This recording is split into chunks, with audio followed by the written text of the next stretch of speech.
Paul. He says, Paul, be of good cheer. There's something about God and the task and the purpose that God has for your life. When it comes to the task and the purpose that God has for your life, I don't care what come against you. Where's Brother Johnson? Brother Johnson says you got to know how to tell God even thanks for the bad times, because even the bad times are working for your good. You don't understand me. Sometimes even God can freeze the enemy in putting you in a situation where the devil can't even believe that God will put you there. And don't you know, he put you there just to save your life, to the extent where sometimes you're going through the worst of situations and you come to the house of God, and instead of lifting up your hands and tell him thank you, you close those arms and amen, and you keep your mouth shut, and you think that the devil is on your back. No, honey, it's not about the devil. God knows how to keep his own. Come on here. I hear David saying, I thank God for when I was afflicted, because it is in my affliction that I learned some things about God. The next time you feel like you are in a corner, the next time you feel like your back is against the wall and you see it seems as if God is not with you, honey, learn how to tell him thank you in everything. Come here, Job. Job understood that. Job was going through his bad days. He was going through his annihilating days, and Job came to one conclusion. He says, all the days of my appointed time, I'm going to wait until my change comes. Somebody ought to know and hear that a change is coming. In fact, praise our God, you're pushing me already. I came through here not just to tell you that it won't work, the conspiracy won't work, but the truth of the matter is it won't work, because God has decreed in his word that you're living in the day of release. Somebody don't understand, praise our God, but before God gives you a release, God has a way of causing everything to be in a standstill pattern. Before God gives you a release, he makes everything to look like nothing can happen, because when God releases your stuff, you can't look to the east, west, north, or south. When God releases your stuff, you can only do what David says, look unto the hills from whence cometh. I'm almost there.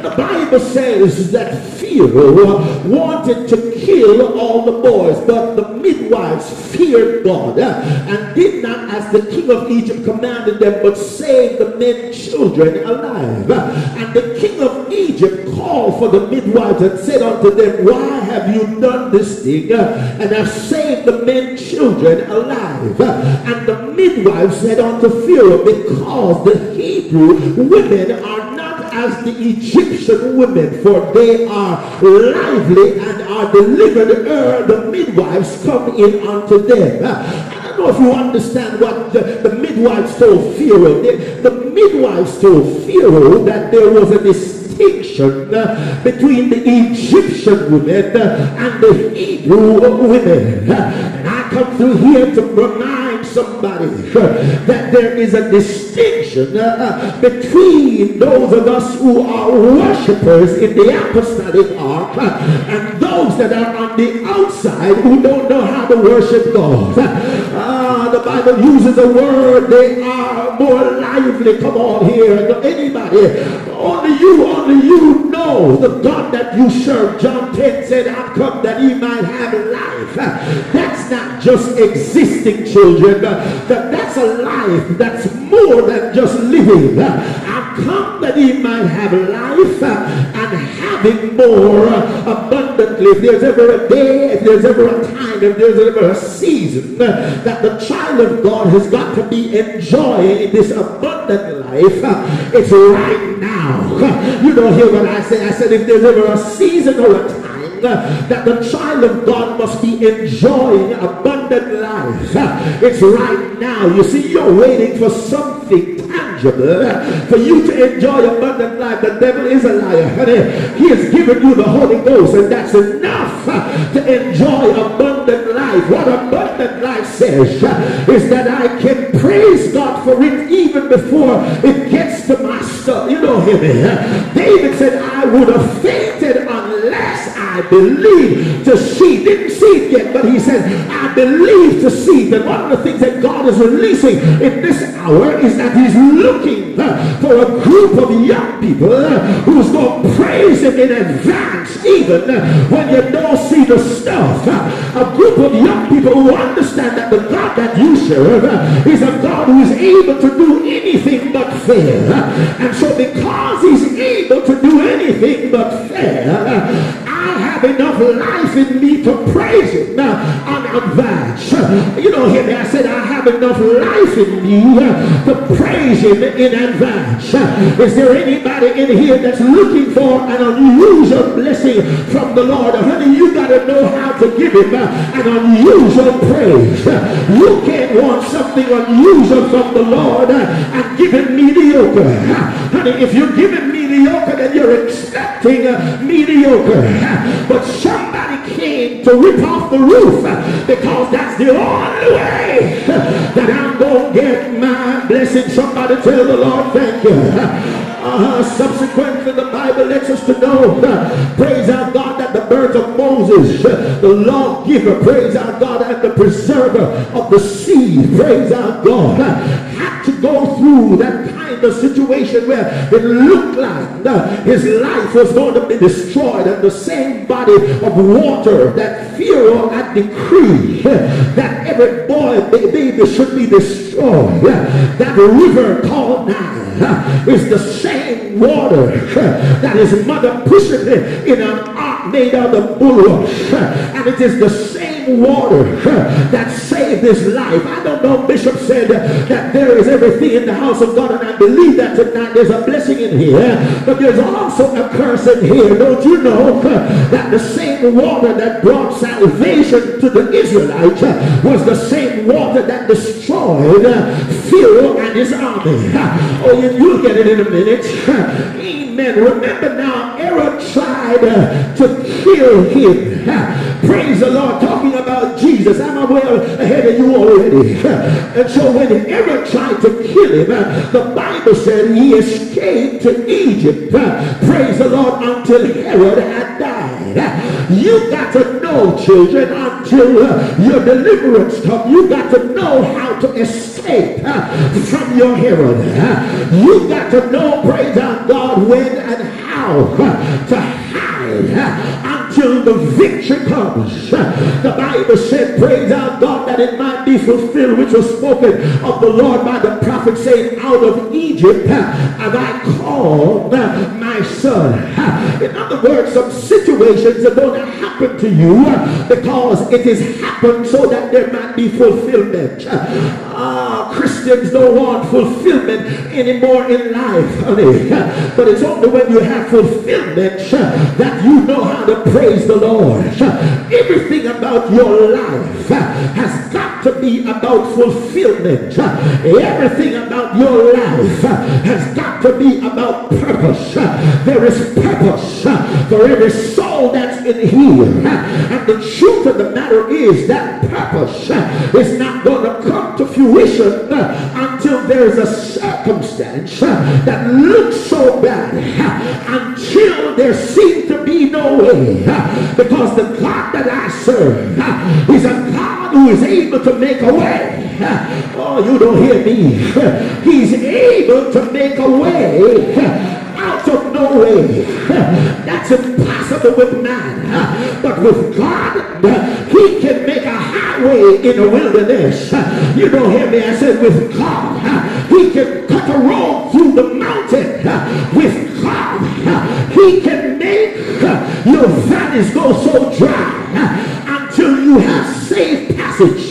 Somebody tell him thank you. Praise the Lord. The Bible says that when Herod, praise the Lord, felt so bad in himself because the wise men had mocked him, the Bible said he got up and he made a decree to slew all the children children that were born in Bethlehem and in all the coasts thereof, from 2 years and under, so that it might be fulfilled. Praise the Lord.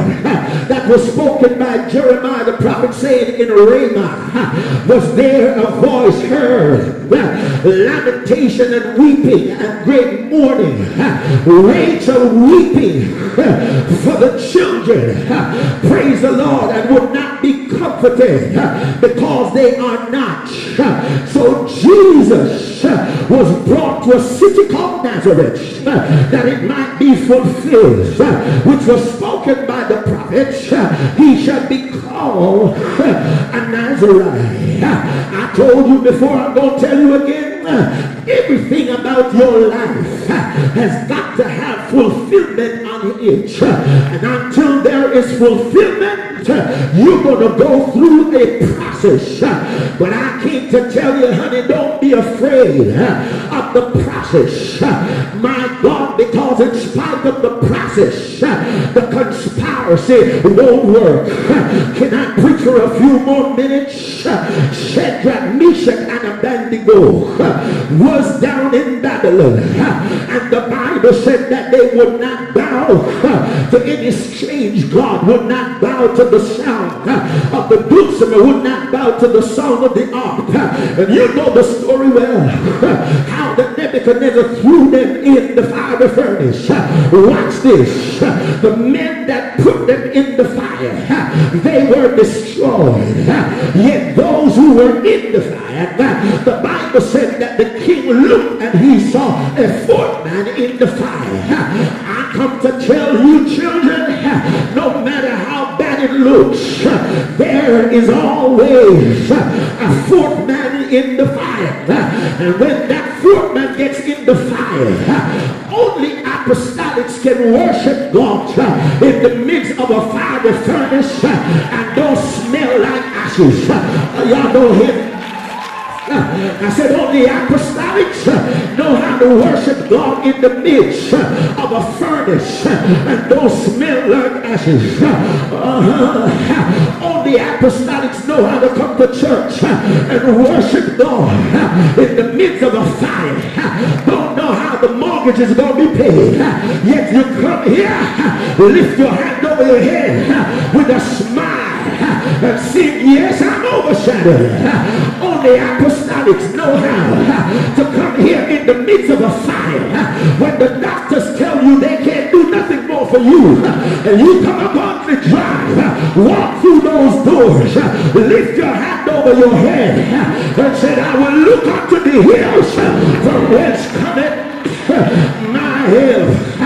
And the Bible says in the text, I'm going now, and when the day was come, certain of the Jews banded together and bound themselves under a curse, saying that they would neither eat nor drink until they had killed Paul.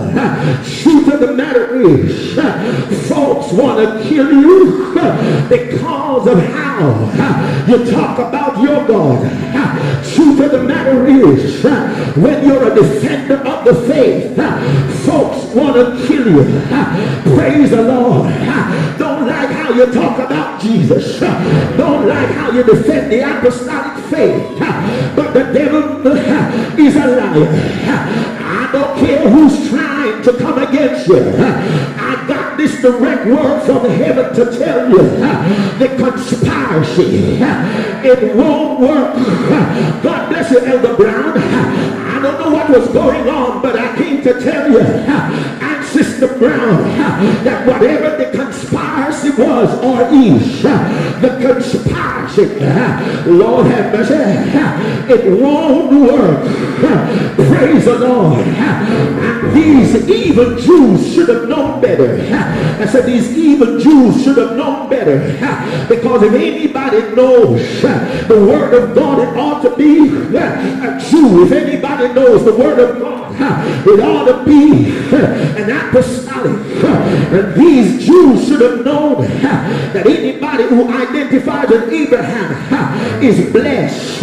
In fact, the Bible says Abraham I bless you. Who bless you is blessed. Who curse you is cursed. And the worst thing that a son of God can do is come against another son of God with a curse. The devil is a liar. Honey, you got to know that your responsibility is to bless and not to curse. Because if you curse, you're only bringing a curse upon yourself.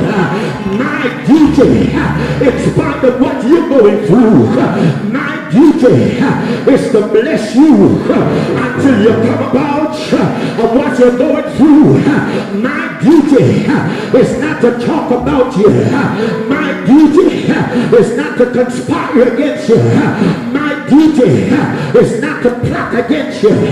My duty is not to form a league against you.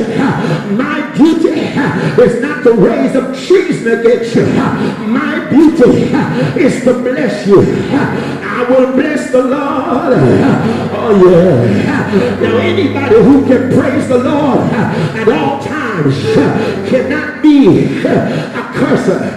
Y'all don't hear me. How can you bless the Lord at all times and then becomes a curser? The devil is a liar. That's why I'm always praising. That's why I'm always giving him glory. I don't have time to let the evil one get in my spirit. I don't have time to let the evil one come against me. And the Bible says that as these men conspired, praise the Lord, with the chief priests and the elders to kill Paul, his sister's son. Choir, I don't know why you went to protection, but I come by to tell you, honey, somebody is going to be in the place to protect you. You don't hear me? In fact, your duty is to protect one another. Your duty is not to talk about each other. Your duty is to protect one another. And the Bible says that Paul's sister's son, tell somebody that's a family. Take it a little further. That's a family member. If you're a part of the apostolic ark, we're a family. We are family members. You ought not to hear anything bad about me, and don't tell me, oh God, you don't hear what I say. And the Bible said that his nephew, somebody help me say his nephew, his nephew heard that they were plotting a plot to kill Paul. And don't you know that no weapon that's formed against you can prosper? I sat there in my seat and I said, Lord, I thank you. Really didn't come to preach to you tonight, but I got a direct word from heaven, and the word says to tell you, no conspiracy against you can't work. You don't hear what I say. I don't care if it's in the workplace that they're conspiring against you. It won't work. Even if it's in the church that they're conspiring against you, it won't work. In the community they're conspiring against you, it won't work. The Lord says to tell you that there's always going to be somebody that's going to have your back. Somebody that's going to get in the middle and abort what the enemy is trying to do. Somebody was worried about the rest of the week. Well, you might as well come to the house of God and praise him for the rest of the week, because in spite of what they're trying, the conspiracy, it won't work. Somebody said it won't work. Why it won't work? Because I got protection. Somebody help me say I got protection.